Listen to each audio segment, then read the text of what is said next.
Cycle चलाओ जी भर के, जियो जी भर के। G mart cycle paradise, Hero cycles के ऑथोराइज डीलर, 66 फब्बारा चौक, उज्जैन। नमस्कार, जय श्री महाकाल। न्यूज मालवा के बुलेटिन में आप सभी दर्शकों का एक बार फिर स्वागत है। आइए नजर डालते हैं आज के कुछ खास बुलेटिन पर।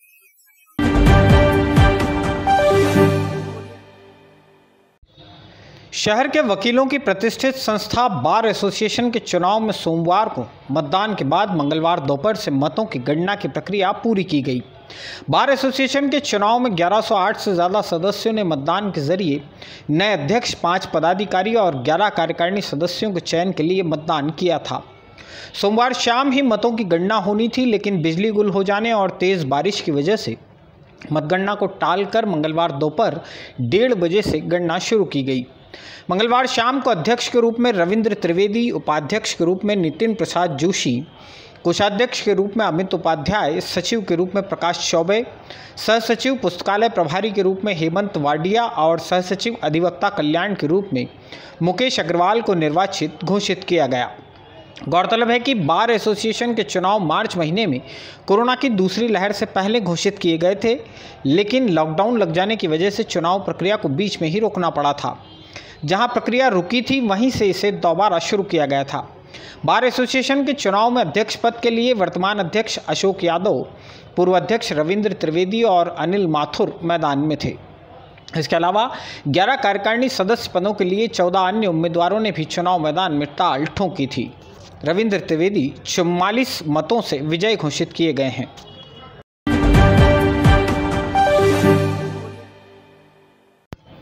ऐसे लोग जो समाज के लिए, शहर के लिए नासूर बन गए हैं, ऐसे लोग जिनकी हरकतें आम लोगों के लिए परेशानी की वजह बन जाती है, समाज, शहर और शांति के दुश्मनों के खिलाफ उज्जैन पुलिस की कार्रवाई मंगलवार को भी लगातार जारी रही। मंगल को अमंगल हुआ चिंतामण नगर में रहने वाले बदमाश अकबर उर्फ खन्ना और मोहन नगर में रहने वाले बदमाश अंकुश का। पुलिस ने इन दोनों ही बदमाशों के अवैध मकानों को नगर निगम अमले की मदद से ढहा दिया। अकबर के खिलाफ 12 अपराध दर्ज हैं, उस पर 2 बार रासुका लगाई जा चुकी है। मोहन नगर में रहने वाले अंकुश के खिलाफ भी चिमनगंज मंडी थाने में 15 अपराध दर्ज हैं। अंकुश पर भी रासुका की कार्रवाई हो चुकी है। दोनों ही बदमाश फिलहाल फरार हैं।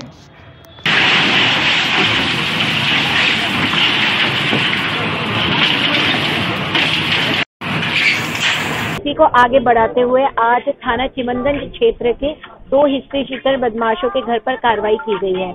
सबसे पहली कार्रवाई अकबर उर्फ खन्ना के विरुद्ध हुई है। वो चिंतामण नगर में रहता है।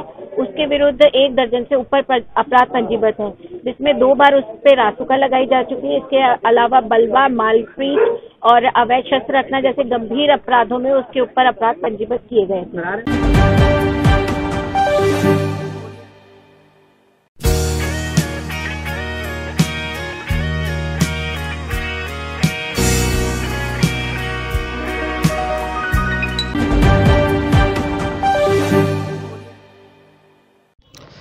जिला अस्पताल मरीजों से भरा पड़ा है। डेंगू के डंक ने अस्पताल की व्यवस्थाओं को चरमरा दिया है। यहां भर्ती होने वाले गंभीर मरीजों को सही तरीके से इलाज भी नहीं मिल पा रहा है। मंगलवार सुबह जिला अस्पताल में बहादुरगंज में रहने वाली एक महिला की मृत्यु हो गई। इस महिला का नाम सुनीता बाई, उम्र 46 साल है। पति अशोक शर्मा सुनीता बाई को सुबह करीब 4 बजे जिला अस्पताल लेकर पहुंचे थे। इमरजेंसी में चेकअप किया गया। महिला मेडिसिन वार्ड में जगह नहीं थी, लिहाजा सुनीता शर्मा को हड्डी वार्ड में भर्ती किया गया। उनका ब्लड प्रेशर लगातार लो हो रहा था। सुबह 8 बजे तक सुनीता शर्मा के पति और परिवार के लोग परेशान होते रहे। इस महिला की हालत बिगड़ती रही, लेकिन वार्ड में कोई डॉक्टर उसका इलाज करने नहीं पहुंच सका। सुबह 8 बजे इस महिला ने दम तोड़ दिया।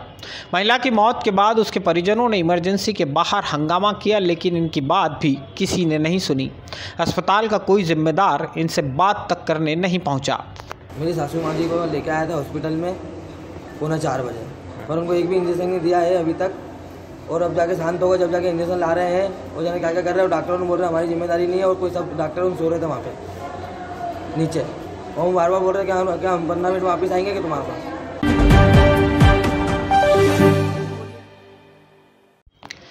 डेंगू और मलेरिया का कहर अब त्रासदी का रूप लेता जा रहा है। सोमवार मंगलवार की दरमियानी रात नगर निगम के एक युवा ठेकेदार की मौत हो गई है। इस ठेकेदार को डेंगू हुआ था। 2 दिन तक पुष्पा मिशन अस्पताल में भर्ती रखने के बाद उसे CHL इंदौर रेफर किया गया था। नगर निगम में ठेकेदारी करने वाले मोहन नगर निवासी शुभम रावत ने रात करीब 1 बजे CHL इंदौर में दम तोड़ दिया। 27 साल का शुभम रावत करीब 3 साल तक नगर निगम में ठेकेदारी करता रहा था। इसके अलावा वह ठेकेदार पंकज यादव के लिए सिविल वर्क के काम की मॉनिटरिंग भी किया करता था। परिवार से जुड़े लोग बताते हैं कि शुभम डेंगू के साथ ही पीलिया रोग की चपेट में भी आ गया था। उसके लीवर में पीलिया की वजह से इन्फेक्शन हो गया था। जिला मलेरिया विभाग अब तक डेंगू के करीब 250 ही मरीजों की पुष्टि कर सका है, लेकिन शहर के अस्पतालों के हालात बताते हैं कि स्थिति दर्शाए जा रहे आंकड़ों से कहीं ज़्यादा खतरनाक है। जिला अस्पताल के सारे ही वार्ड मरीजों से भरे हुए हैं। हालात ऐसे बने हैं कि जिला अस्पताल में केवल उन्हीं मरीजों को भर्ती किया जा रहा है जिनकी हालत ज़्यादा ख़राब है। बुखार के मरीजों को हड्डी वार्ड में भर्ती करना पड़ रहा है।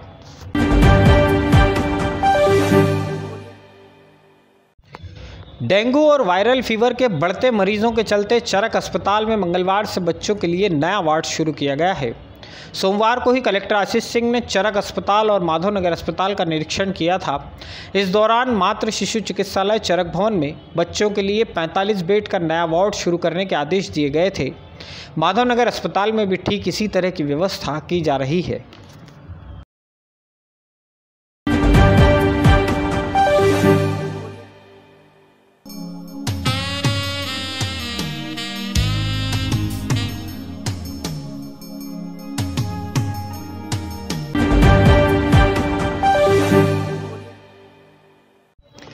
चिमनगंज थाना क्षेत्र के इंदिरा नगर की रहने वाली महिला के साथ 42,000 रुपये की ऑनलाइन ठगी हो गई है।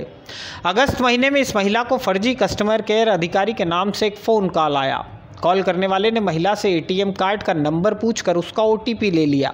इसके बाद महिला के खाते से 42,498 रुपये निकाल लिए गए। इंदिरा नगर में रहने वाली शीतल पिता कुंज बिहारी सिंगल के पास 16 अगस्त को SBI कस्टमर केयर के नाम से फ़ोन कॉल आया था। खाते से रुपए निकाले जाने के बाद यह महिला 42 दिन तक थाने के चक्कर लगाती रही। आखिरकार सोमवार शाम को इसकी FIR दर्ज की गई।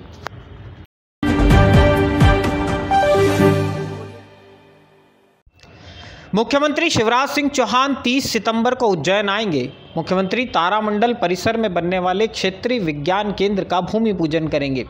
इसके अलावा अन्य क्षेत्रीय कार्यक्रमों में भी भाग लेंगे। मुख्यमंत्री के आगमन से पहले कलेक्टर आशीष सिंह, SP सत्येंद्र कुमार शुक्ला सहित अन्य अधिकारियों ने कार्यक्रम स्थल का निरीक्षण कर जरूरी व्यवस्थाएं जुटाने के निर्देश दिए हैं। देखिए 30 तारीख को जो तारामंडल है उज्जैन में, उसमें एक साइंस सेंटर का कार्यक्रम का भूमि पूजन करना है। माननीय मुख्यमंत्री जी का कार्यक्रम इसमें तय हुआ है और कर्नाटक के महामहिम गवर्नर साहब भी रहेंगे इसमें। तो आज कलेक्टर साहब, SP साहब और वरिष्ठ अधिकारियों के द्वारा निरीक्षण किया गया है। यहाँ पर बारिश को देखते हुए वाटरप्रूफ डोम यहाँ पर बन रहा है और सारी व्यवस्थाएं हम लोग कर रहे हैं। हम कल तक इसको कंप्लीट कर लेंगे।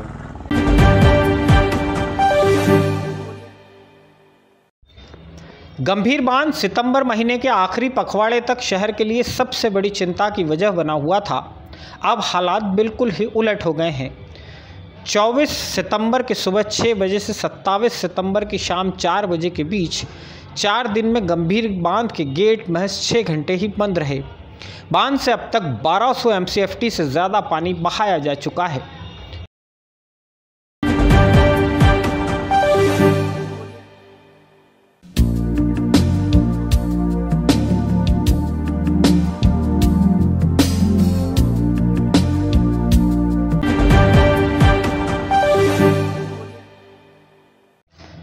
पिछले 2 साल से कोरोना संक्रमण की वजह से कार्तिक मेला नहीं लग सका है। विभिन्न त्योहारों पर उज्जैन और आसपास के ग्रामीण अंचल में भी किसी तरह का मेला नहीं लगा है।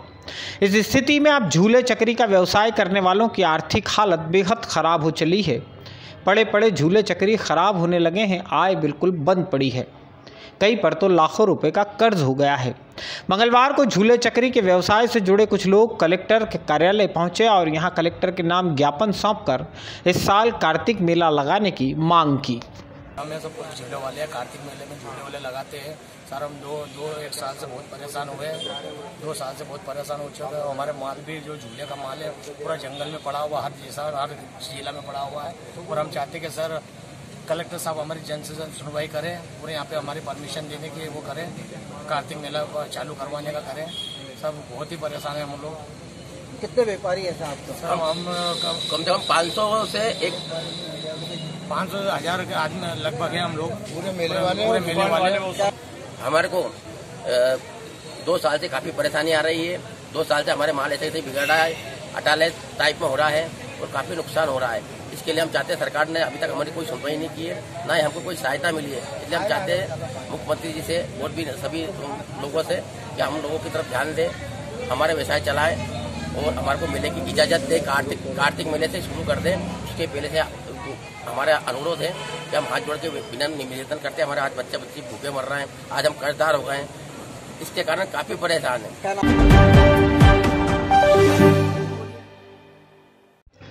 नागझीर स्थित पोहा फैक्ट्री में एक दलित महिला को बंधक बनाए रखे जाने और उसके साथ दुष्कर्म किए जाने के आरोपों से जुड़े मामले में मंगलवार को अग्रवाल समाज का एक प्रतिनिधिमंडल आईजी से मिला। इस प्रतिनिधिमंडल ने आईजी संतोष कुमार को बताया है कि जिस व्यापारी के खिलाफ महिला द्वारा आरोप लगाए गए हैं वे निर्दोष हैं। अग्रवाल समाज के प्रतिनिधिमंडल का कहना है कि इस प्रकरण में साजिश पूर्वक व्यापारी को फंसाया जा रहा है। प्रकरण की निष्पक्ष जांच होना चाहिए।